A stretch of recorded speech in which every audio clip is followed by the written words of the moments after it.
Desaparecido y vida militante en dictadura. Detrás de cada número hay una vida, una historia. No solo se trata de desaparición, sino también de la vida cotidiana de quienes militaban, estudiaban, soñaban. Memoria y Vida nos invita a recuperar esas historias en primera persona. Recibimos a los compañeros de Memoria y Vida, Julia y Alberto. Bienvenidos a la transmisión especial de NTV y Radio Encuentro. Bueno, gracias. Buenas tardes. Buenas tardes.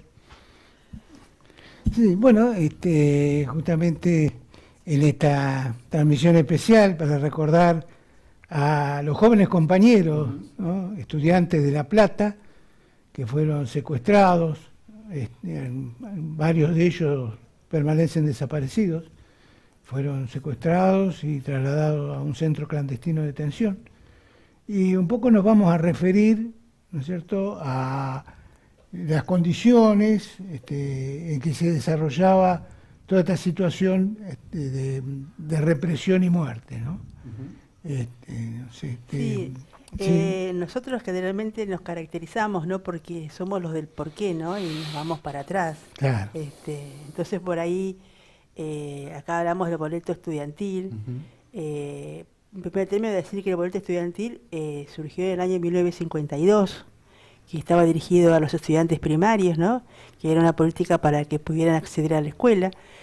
Y luego se incorporaron los secundarios y los universitarios con un menor porcentaje. Bueno, después de la dictadura del 66, 50, 59, 55, digamos, todos esos derechos desaparecieron. Y acá viene un poco la historia, ¿no?, decir qué pasó con ellos y por qué ellos. Creo que esa es la pregunta, ¿no? ¿Por qué? Claro. En primer término, nosotros los reconocemos como militantes políticos, ¿sí? Que en ese momento había distintas organizaciones, ¿no?, estudiantiles secundarios, como el caso de estos compañeros de los 6, que ahora enseguida los vamos a nombrar, pertenecían a la UES, que era la Unión de Estudiantes Secundarios. Después también estaba la Juventud Guevarista, también, que estaba vinculada con el Partido Revolucionario de los Trabajadores. Estaba la Juventud Socialista también, que estaba vinculada al Partido Socialista. También los chicos de la Federación Juvenil Comunista, ¿sí?, vinculados al Partido Comunista. Y esto lo comentamos porque en realidad eran parte digamos, tenían una posición política, ¿no? Así como... Había un compromiso social en los barrios populares, tengo entendido que iban a hacer acompañamiento, ayuda escolar y demás. Había como un compromiso por parte de los adolescentes, porque eran adolescentes de la Noche de los Lápices, no olvidarse que eran menores de edad, que tenían 16, entre 16 y 18 años, ¿no?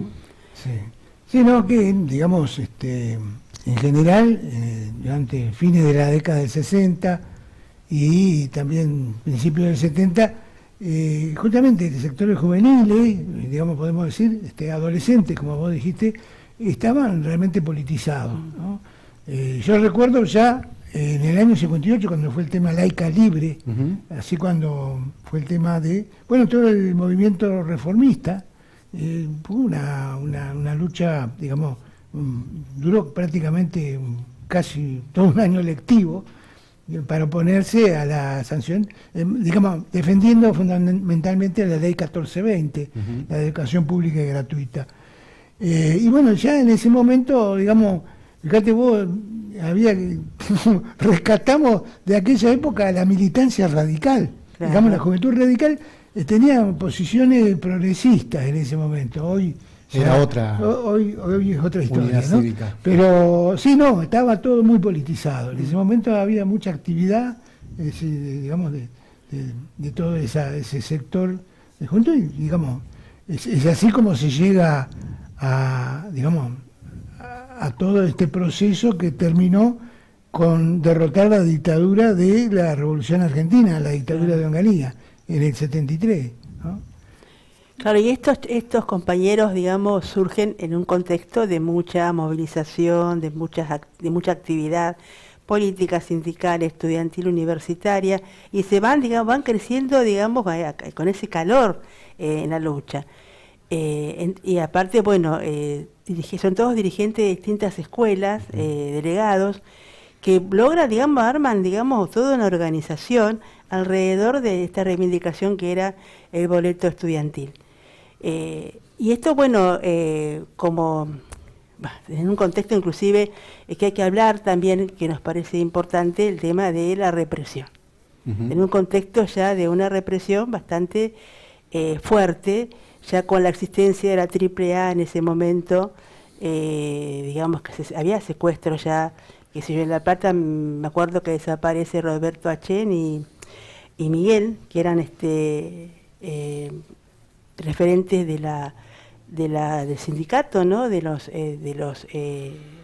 docentes universitarios. Y estos secuestros se dieron previo al golpe del 76. Sí, previo, sí, y justamente también referido a los estudiantes secundarios, los del Nacional Buenos Aires, hay, digamos, secuestro y asesinato de militantes estudiantiles del Nacional Buenos Aires. Sí, mira, le vamos a compartir con la audiencia quiénes son los desaparecidos, ¿no?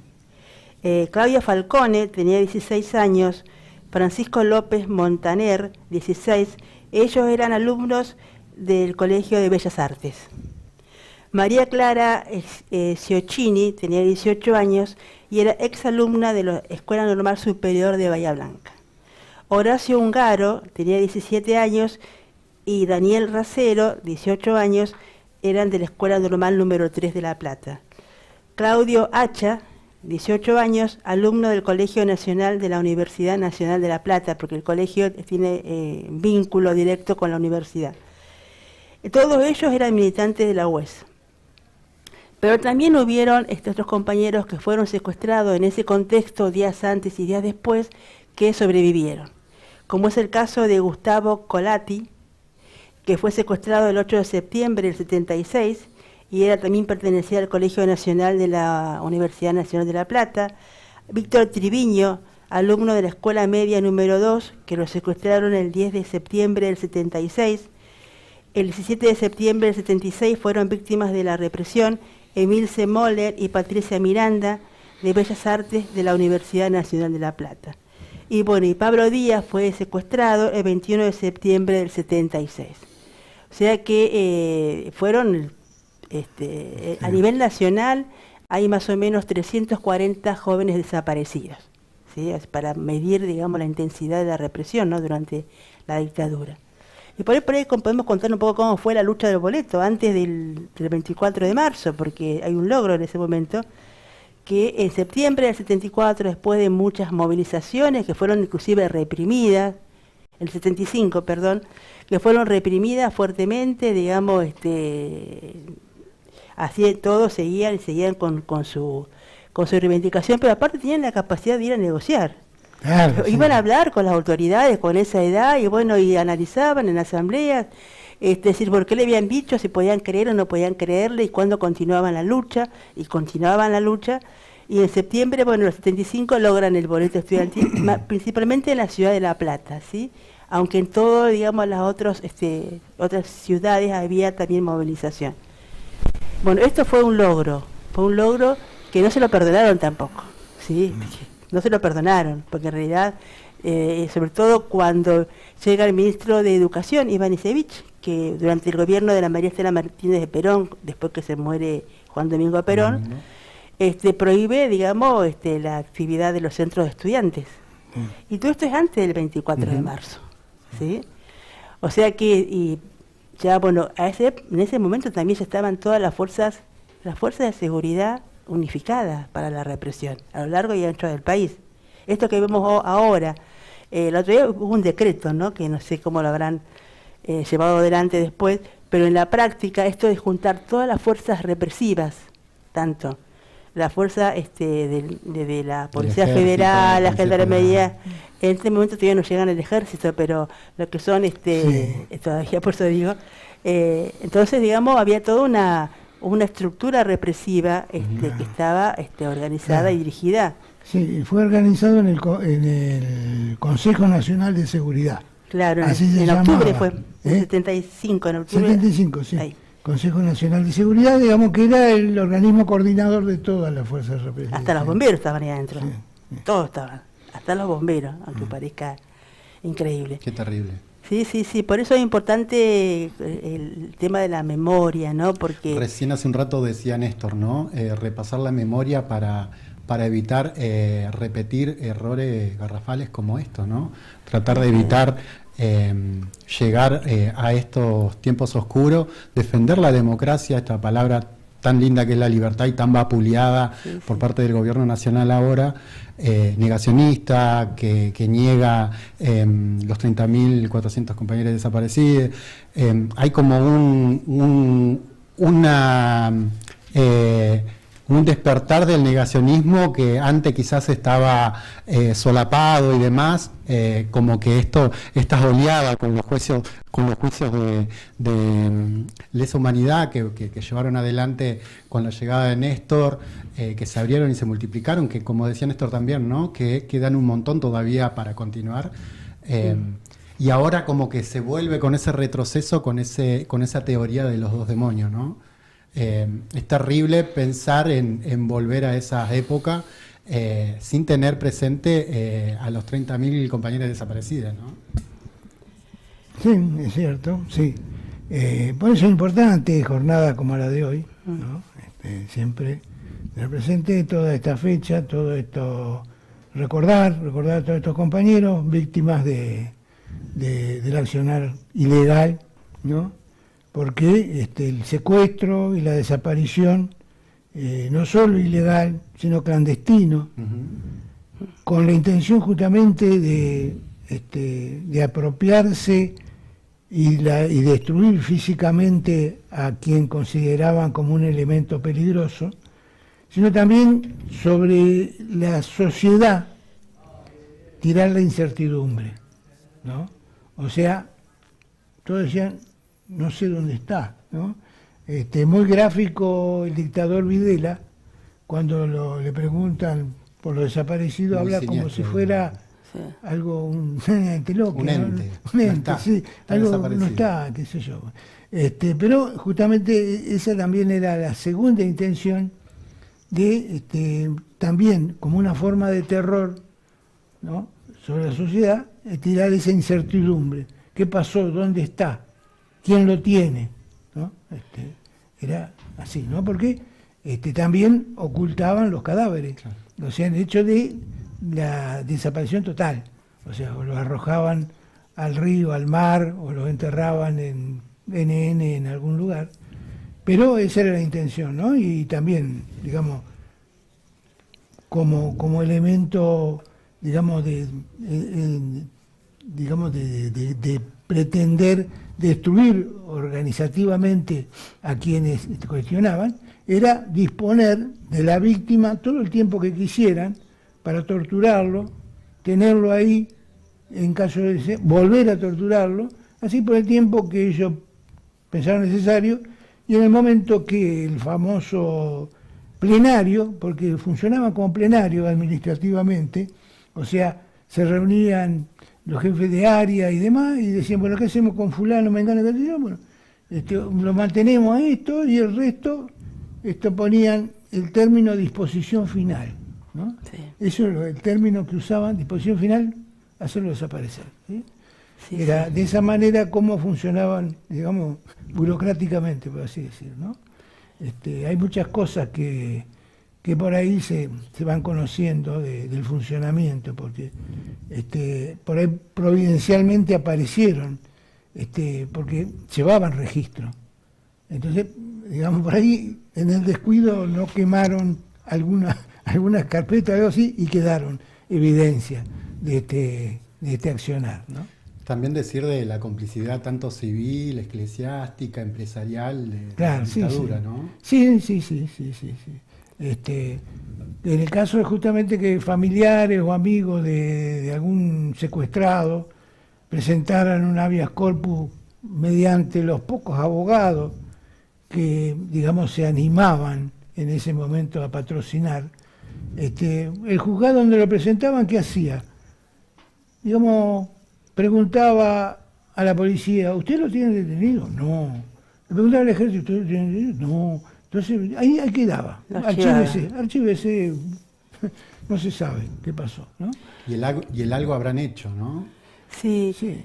sí, se Bueno, hicieron bastante los compañeros estos de el rap y se siguen escribiendo, los Sí. compañeros de... Sí, sí. Hicieron bastante realmente. Sí, sí. Se movilizaron, pensaron, Claro. se atrevieron, Se llevaron a los se mejores, como comprometieron. Fabián, ¿no? No sé si son los Sí. mejores, por eso son los más visibles, son, digamos, por eso fueron a buscar otros después y otros que, digamos, que tuvieron otro tipo de, o se fueron antes, porque inclusive una de Mosler cuenta, ella, que cuando ella se entera que se llevan a uno de los compañeros más cercanos, digamos, en cuanto al tiempo, la familia le dice, la quiere llevar a otra parte, y ella dice, no, yo no puedo dejar a los compañeros solos.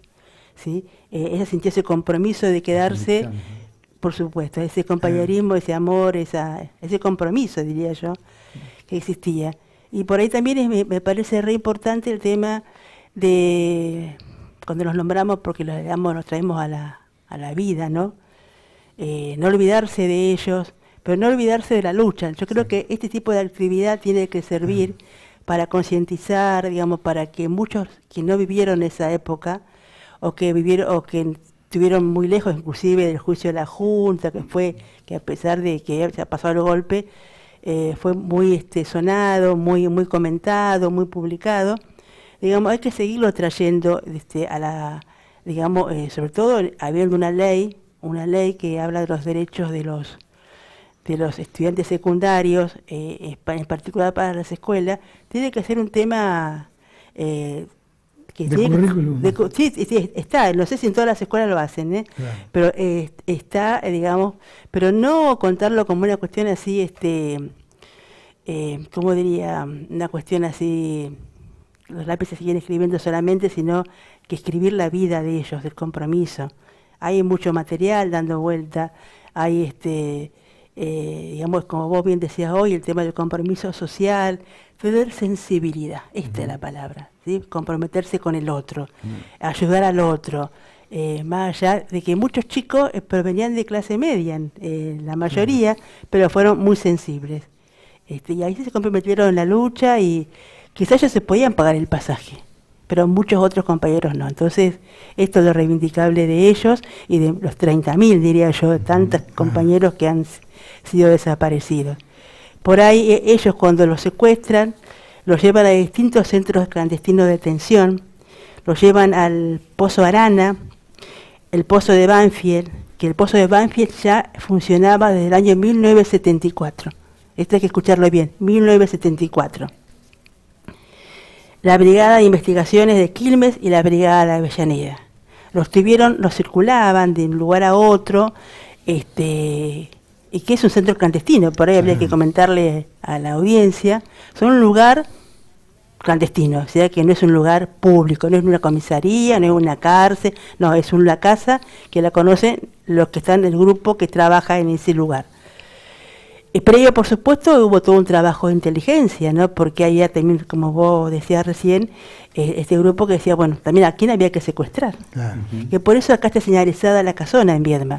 Porque si bien ahí no hubo ningún secuestrado, ningún desaparecido, sí ellos operaban en la zona, eran los que pasaban la información.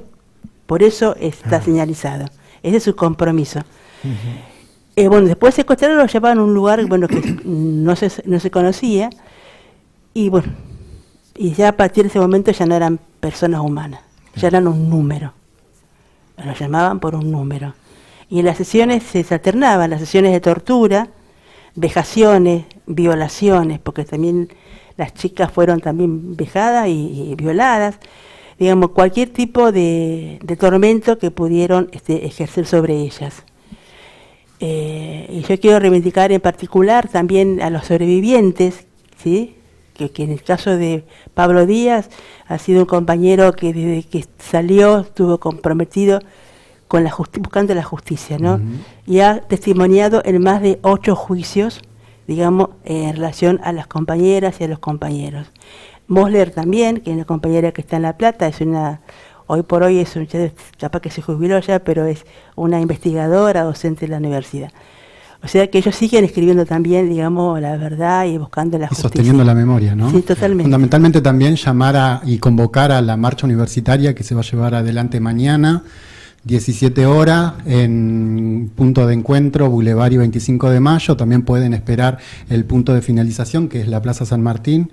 Fundamental en estos tiempos, ¿no? Como decía usted, de seguir sosteniendo la lucha de los compañeros que padecieron en la noche de los lápices, levantar esas banderas y salir a la calle en defensa de la educación pública. Creo que es momento, no solamente de la educación pública, sino también de discapacitados, jubilados y tantos sectores vapuleados y oprimidos por este gobierno, ¿no?